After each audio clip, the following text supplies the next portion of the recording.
نظام کائنات میں تحقیق اور ریسرچ کرنے کا نام علم نہیں ہے،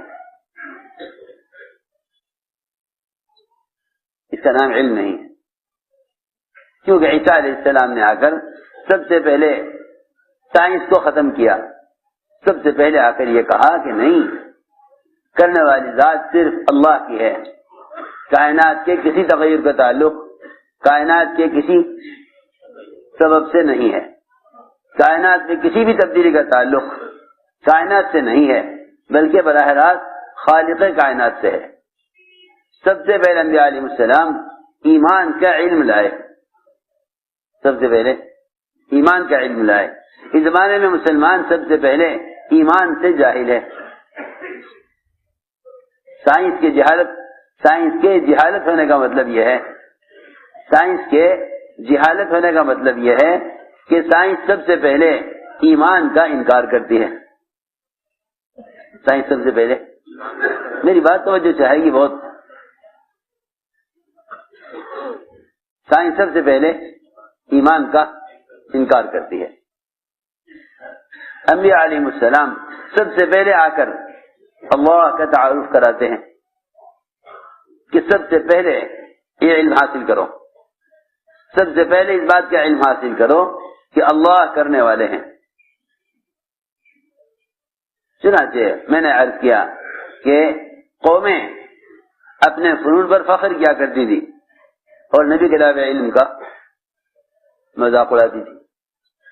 فلما جاءتهم رسلهم بالبينات، قرآن کی اس آیت نے صاف بتا دیا کہ قومیں اپنے فنون پر فخر کرتی تھی،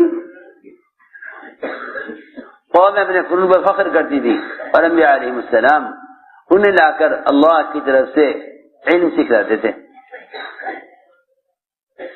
فلما جاءتهم رسلهم بالبينات فرحوا بما عندهم من العلم وحاق بهم ما كانوا به يستهزئون۔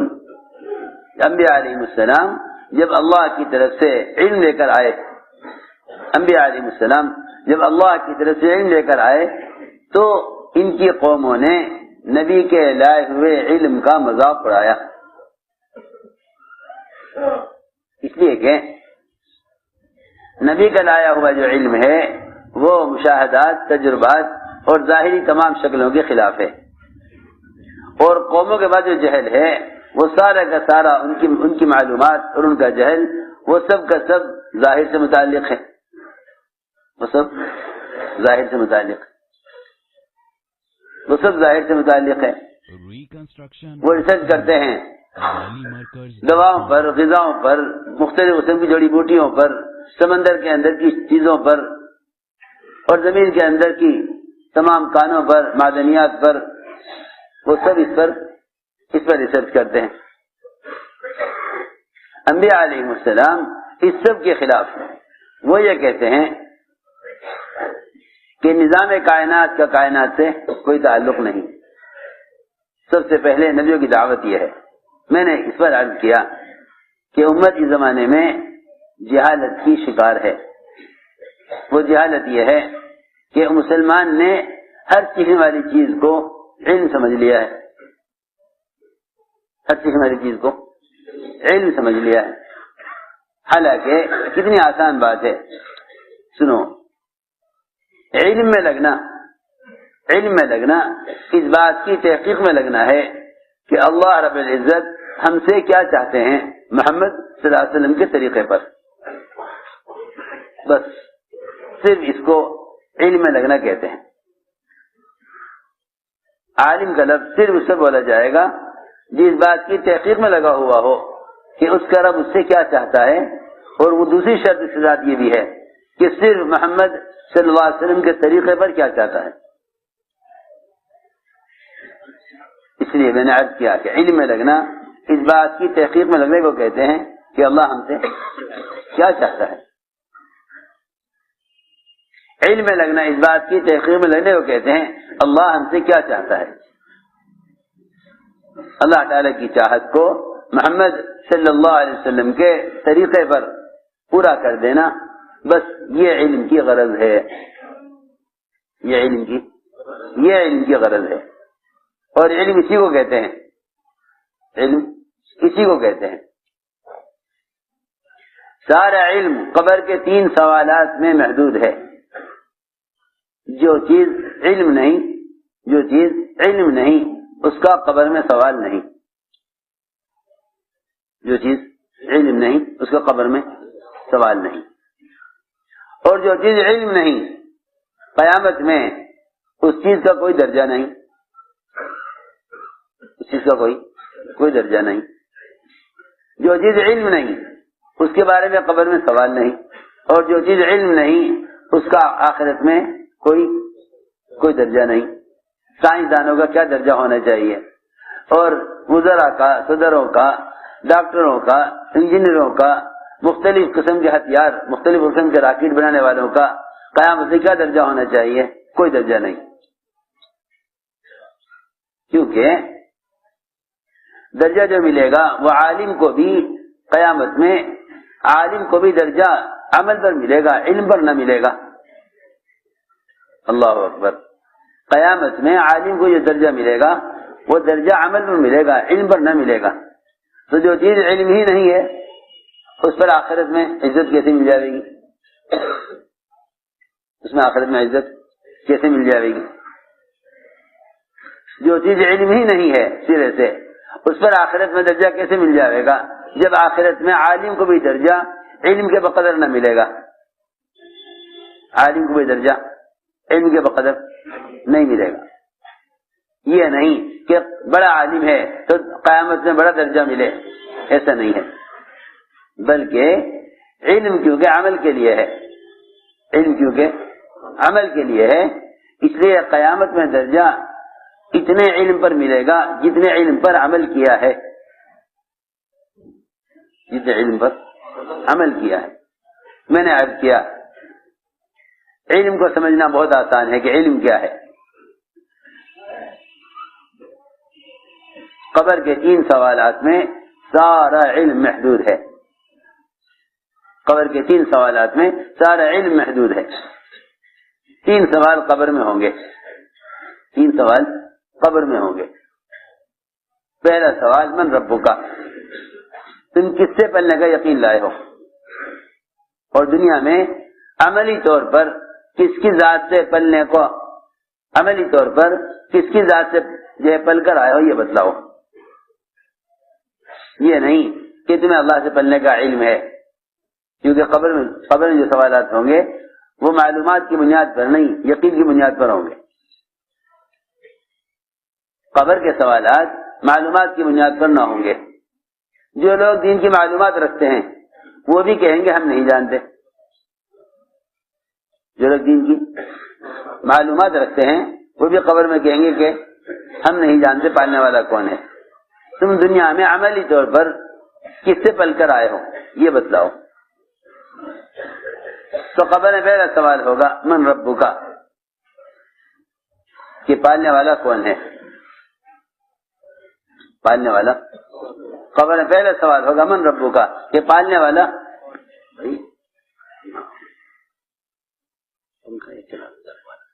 گرمی ہو رہی۔ قبر میں سوال ہوگا کہ یہ بتاؤ کہ پالنے والا کون ہے، سب سے پہلا سوال ہے۔ معلوم ہوتا ہے کہ پہلے سوال ایمان سے متعلق علم کا ہوگا، پہلے سوال ایمان سے متعلق علم کا ہوگا، پہلے سوال ایمان سے متعلق علم کا ہوگا۔ من ربک کا، کس سے پلنے کا یقین لائے؟ حضرت فرماتے تھے کہ قبر میں زبان یقین پر چلے گی، معلومات پر نہیں چلے گی۔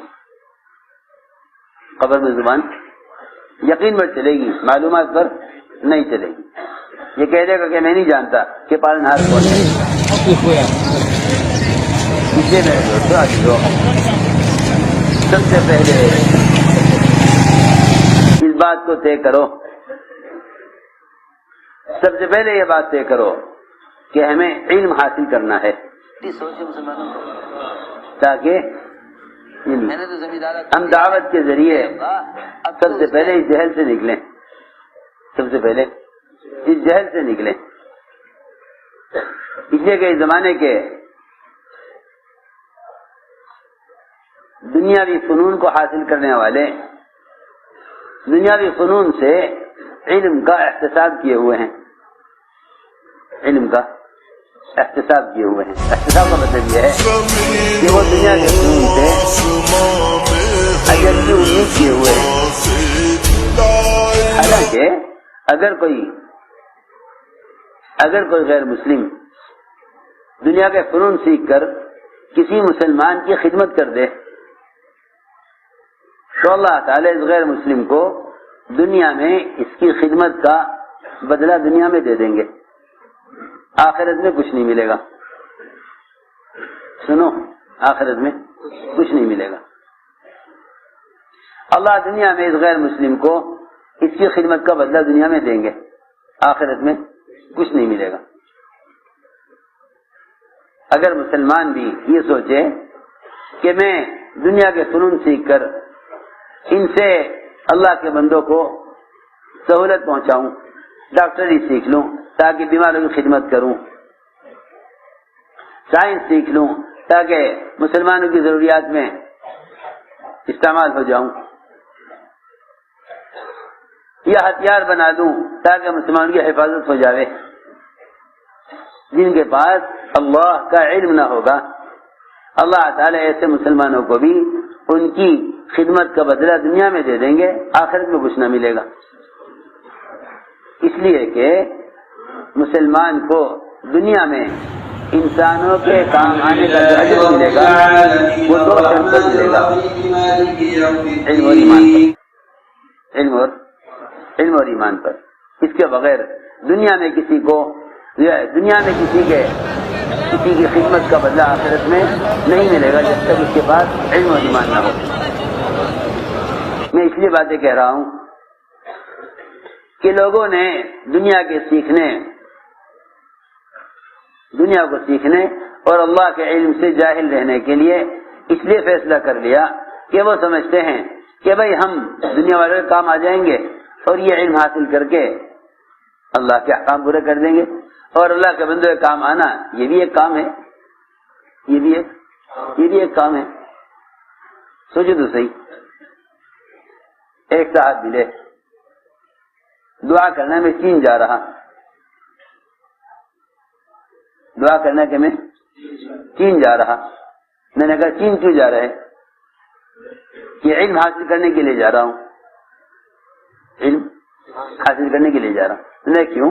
ہندوستان میں کیا دینی مدارس نہیں ہیں؟ وہاں کون عالم ہے جس سے آپ علم حاصل کرنے کے لیے جا رہے؟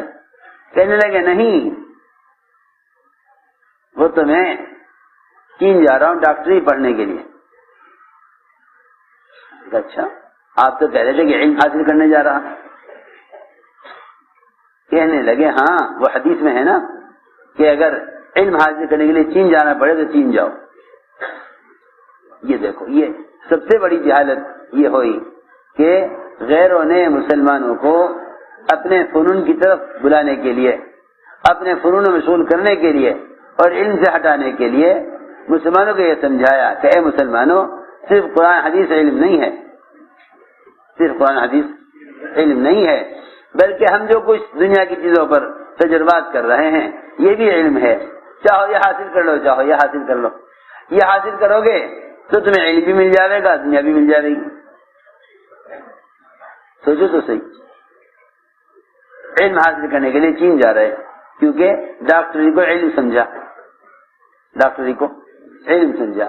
میں نے کہا کہ تو پھر ایسا کرو، مجھے سورہ فاتحہ سناتے جاؤ۔ کہنے لگے سورہ فاتحہ تو میں نے نہیں سیکھی۔ سوچو، سورہ فاتحہ نہیں سیکھی، کیوں؟ اس لیے کہ جو آدمی جہل کو علم سمجھ رہا ہو وہ جہل سے کیسے نکلے گا؟ جو جہل کو علم سمجھ رہا ہو وہ جہالت سے کیسے نکلے گا؟ 40-45 سال کا جوان، 40-45 سال کا جوان سورہ فاتحہ نہیں جانتا کس چیز کو کہتے ہیں، اور اس امید پر ہے کہ میں علم حاصل کر رہا ہوں. اللہ اکبر. عمر رضی اللہ تعالیٰ عنہ نے اللہ اکبر، حضرت عمر کا علم اتنا علم ہے کہ اگر ساری دنیا کے علماء کا علم ترازو کے ایک پلڑے میں رکھ دیا جائے اور حضرت عمر کا علم ترازو کے ایک تختے پر ہو تو حضرت عمر کا علم سارے علماء سے بھاری ہوگا، سارے اہل زمین کے علم سے زیادہ حضرت عمر کا علم ہوگا. اتنا علم حاصل کرنے کے بعد اور اتنا کچھ سیکھنے کے بعد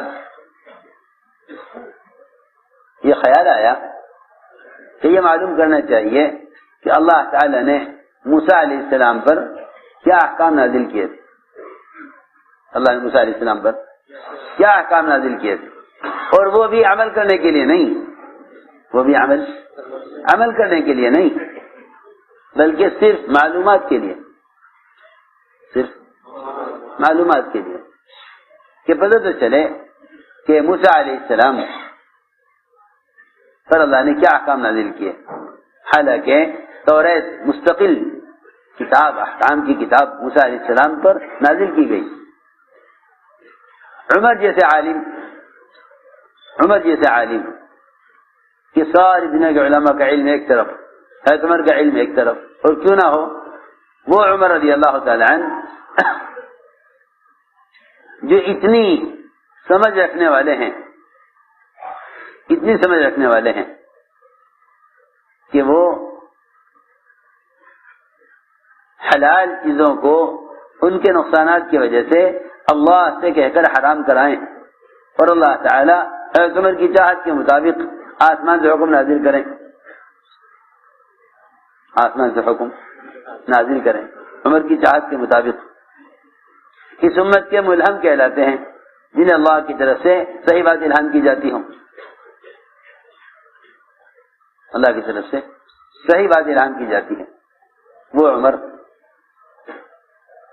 سارا علم حاصل کرنے کے بعد اسے اٹھاؤ، ان سے غفلت ہو رہی، آس پاس سب غافل ہو جائیں گے آپ کی وجہ سے.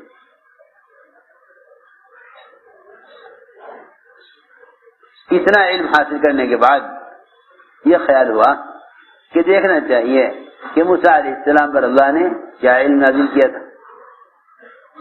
چنانچہ توریت پڑھی. کیا پڑھی؟ توریت پڑھی، عمل کے لیے نہیں، معلومات کے لیے. عمل کا تو معلوم ہے انہیں کہ جس شخص کا بھی عمل سارے انبیاء علیہ السلام کے عمل کے مطابق ہو جاوے لیکن محمد صلی اللہ علیہ وسلم کے عمل کے مطابق نہ ہو تب بھی ہمیشہ کے لیے ناکام ہوگا. اس لیے کہ سارے انبیاء علیہ السلام کے زمانے کے علوم اور ان کے زمانے کے احکام اس طرح منسوخ ہو گئے جس طرح آدمی کے اپنے قد و قامت پر آ جانے کے بعد اس کے پچھلے ہر زمانے کے کپڑے منسوخ ہو جاتے ہیں. جب آدمی اپنی قد و قامت کو پہنچ جاتا ہے، اپنے قد کو پہنچ جاتا ہے، اب مرنے تک اس کے بدن کا لباس اور اس کا بدن کے کرتے کی لمبائی ایک ہی رہے گی. یہ نہیں کہ وہ لمبا ہوتا رہے گا. 20 سال 22 سال عام طور سے کہتے ہیں طبا کہ آدمی کا قد یہاں تک بڑھتا ہے، اس کے بعد